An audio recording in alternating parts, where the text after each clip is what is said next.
Darrow has the stories for the day. Yes, Uber trying to diversify, but apparently facing some challenges as well because it's hitting revenue. But you know, we've been talking about this banking crisis, and some people say, well, if the banks can't do it, I'm going to go to my Susu collector. Or dig a hole and put my money and in save there. money. Yeah. Well, it's funny we are talking about Susu collection in this day. That starts bulletin tonight. Do you know that Susu collection has evolved from door-to-door to an online collection? Well, in the following report, Fozia to Adam explores the evolution of Susu business here in Ghana. Ideally, Susu collectors would have to go round to collect their Susu from their clients. But right now, with the emergence of social media and the mobile money, Susu collectors have their clientele under one platform to collect Susu. You don't need to be present to take your money because your money can easily be sent to you via mobile money. Susu, which is derived from the Akan language, means small, small, to show the saving contribution of people on daily basis. Susu collection is an ancient traditional way of banking in Ghana. The clientele of Susu collectors spans through traders, salaried workers, artisans, among others. Emmanuel Susu owns Fidelio, a Susu company located at Tiptoe Lane at Circle. He has been running his business for over 5 years now. The general manager of Fidelio tells me about the impact of the current banking crisis on their Susu business. I'll say a yes, and then it's on the positive and the negative.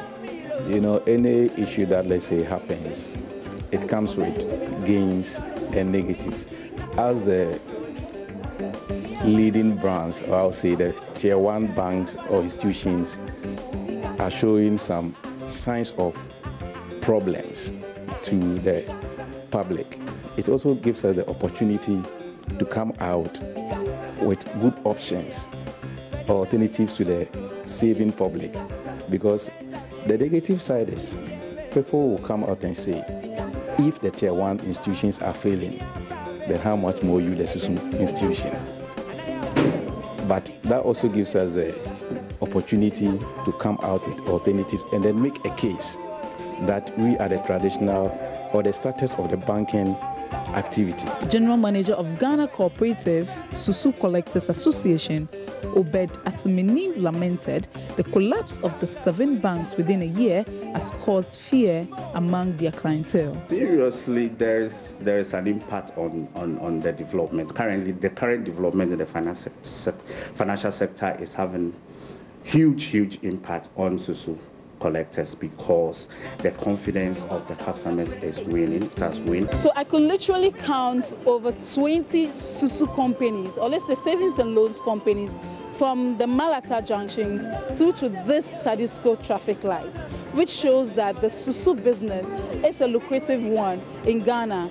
But recently, with what is happening in the banking sector, many people have lost hope in Susu collectors and in the banking sectors. Or maybe some might have argued that the best way to save your money is with the Susu box. For Joy Business, Fozia to Adam. The Bank of Ghana has issued a strong caution to staff, especially members of the Department of Supervision, that it would apply sanctions to all who will contradict the rules of the central bank. Speaking at the launch of the Code of Ethics and Professional Standards for the Association of Finance Houses, Head of Supervision at the Bank of Ghana, Osei JC, said the move is part of measures to sanitize the sector. The Bank of Ghana has come under serious criticism following recent happenings in the banking sector. Some Ghanaians have blamed them for the crisis, describing the state of the banking industry as destabilized. Speaking to unveil the Code of Ethics and Professional Standards for the Association of Finance Houses, OSAGC disclosed that management of the central bank is committed to ensure sanity prevails in the sector. Someone will ask, someone will say that we are just talking about things that affect the industry. What about the regulators themselves? What are you doing? This is one question that has come up over and over. And our response has been that we have also undertaken, and we are still undertaking, self-introspection to ensure that as we ask the the institutions that we supervise to do the right thing. Everybody in the bank, including myself, especially those of us in the supervision department, we also live up to expectation. No one is above the law. And if you are found going forward, if you are found to have contravened the rules of the game, I can assure you that the management of the bank, they are awake and the appropriate actions will be taken. We have really enhanced our supervisory framework. The idea to have a code of ethics for the financial houses was conceived by the association to serve as a guide to whip out underperforming members. President of the association, Okoniko Ijani, admitted the happenings in the banking sector is having an effect on the overall performance of the industry. We are all in the industry, so somehow customer confidence is across board. So the certainty, the assurances are still required to the business community and the customer public to ensure that we are going concerns, as it were. What have been your collaboration with the Bank of Ghana, towards this code of ethics?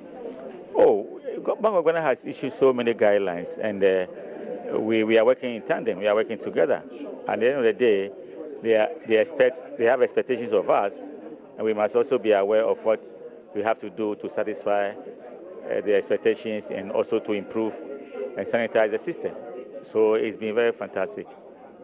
Members of the association are expected to know and abide by the code of ethics as their guiding principle in their daily operations.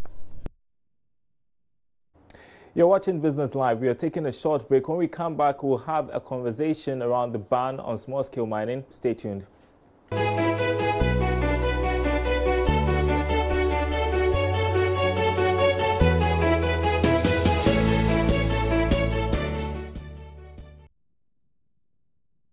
Live, and this is our main discussion for today, and the topic is on small-scale mining. And a year after the ban on small-scale mining, we assess its impact on miners and the economy and examine the way forward. Following the devastation on the environment as the result of illegal mining, governments in August last year enforced a temporary ban on small-scale mining. It earlier indicated the ban would last for a few months, but it's been a year now and there's no show. And today, the Inter-Ministerial Committee on Small-Scale Mining addressed a press conference. Let's hear from him and we'll come back for the discussion. Now, somebody will ask me, when exactly are we going to lift the ban? I cannot say it now, but I know that His Excellency the President will want small-scale miners to spend the Christmas very well. That one I can say. But it will all depend upon how we go on with this roadmap. It can be much earlier than we anticipate, or it can go forward maybe a week or two. But there's one thing that we want to do. When the ban is lifted, and we have some professors from TAQA, members of the vetting committee, they're all here. Because of the ban, some licenses have expired. So the Minister for Lands or the Minerals Commission will make sure that these licenses are extended so that to lessen the burden on small-scale miners. Also, we are thinking about maybe writing to your banks so that if we have some loans that are overdue, they can reschedule your loans for you, and then you can pay in peace. The vetting. There will be an announcement next week on the 20th that will direct the small-scale miners where they are to present their documents.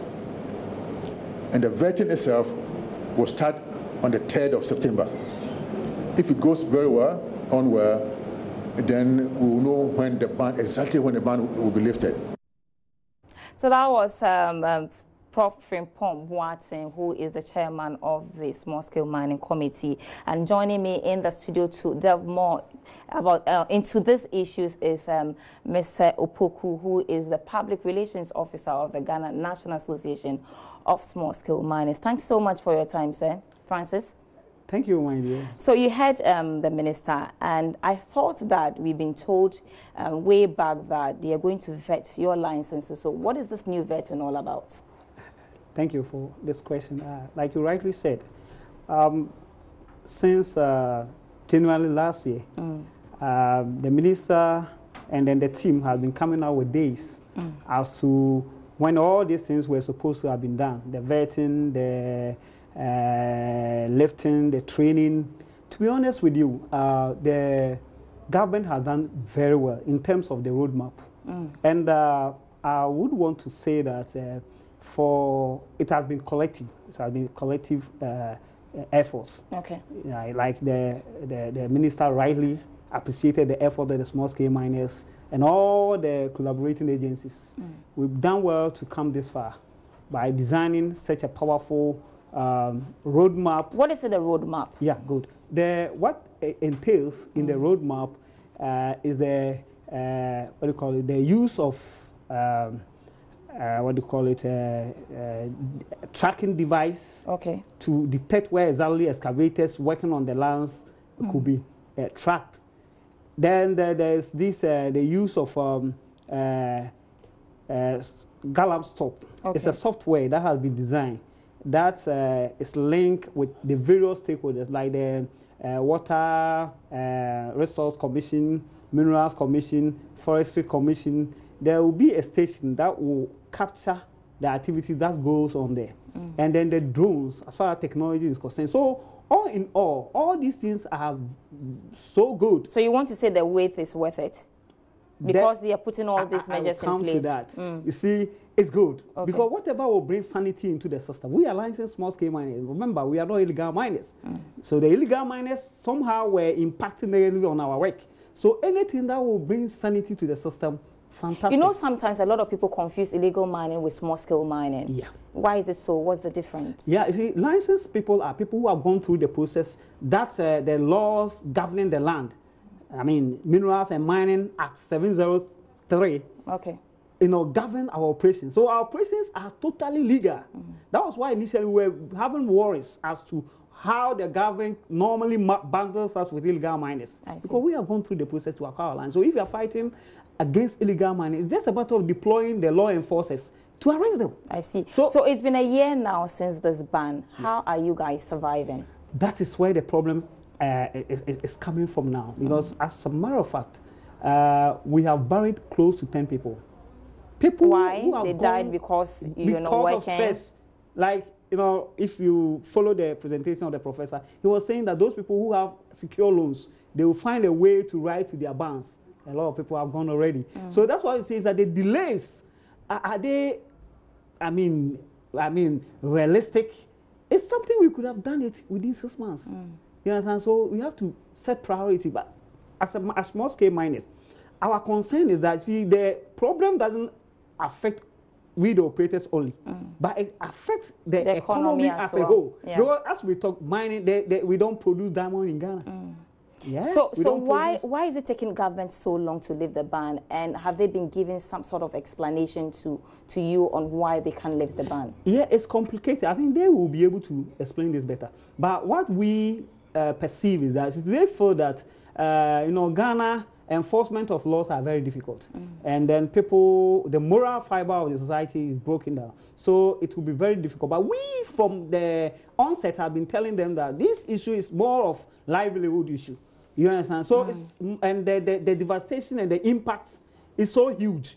So we started as an association by appealing to the conscience of the people that, look, Ghana is for us all, for our generations yet unborn. So it's better your operations shouldn't impact. And to be honest, we were able to mobilize huge numbers of people, and we've been meeting with them. So we tell them that, look, in as much as we appreciate the effort you are doing, if you deploy like Operation Vanguard, and it's always like from top down approach, it won't work. Why can't you mobilize the people? Speak to them. All right, but it's been long. You've passed through a lot. But are you considering heading to court to resolve this issue? It's a big question because we prefer dialogue, and like we've been dialoguing with the government for all this while.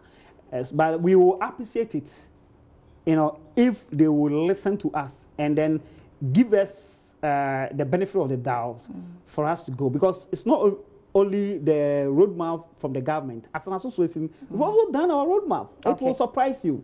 And we can assure Ghana that, see, we want to go and demonstrate to Ghanaians that small-scale miners know what we are about. And we can be a savior to this economy that's dying. Thank you very much, Francis Opoku is the Public Relations Officer of the Ghana National Association of Small-Scale Miners.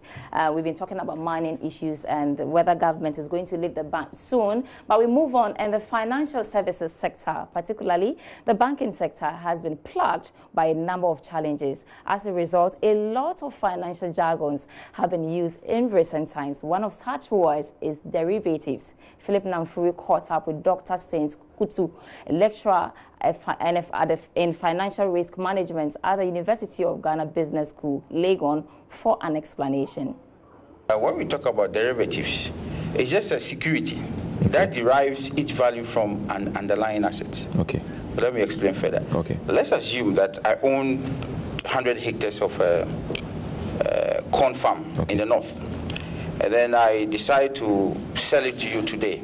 Even I would harvest the corn somewhere in November. Okay. So we can enter into a derivative contract. Okay. It's a forward contract, to be specific, because it's customized between the two of us. And then everything we agree today, the price, the quantity of bags that I must deliver, and the time of delivery. Okay. Now, if you assume that the bag of corn is 100 Ghana cedi today, and then in November we don't know how much it will be, I'm thinking that the price of corn will drop. You're also thinking that the price of corn will go up. So we agree that, okay, I will sell the corn back to you today at 120 Ghana cedi. So from now to November, let's say we get to October, the price of corn dropped to 90. Okay. And then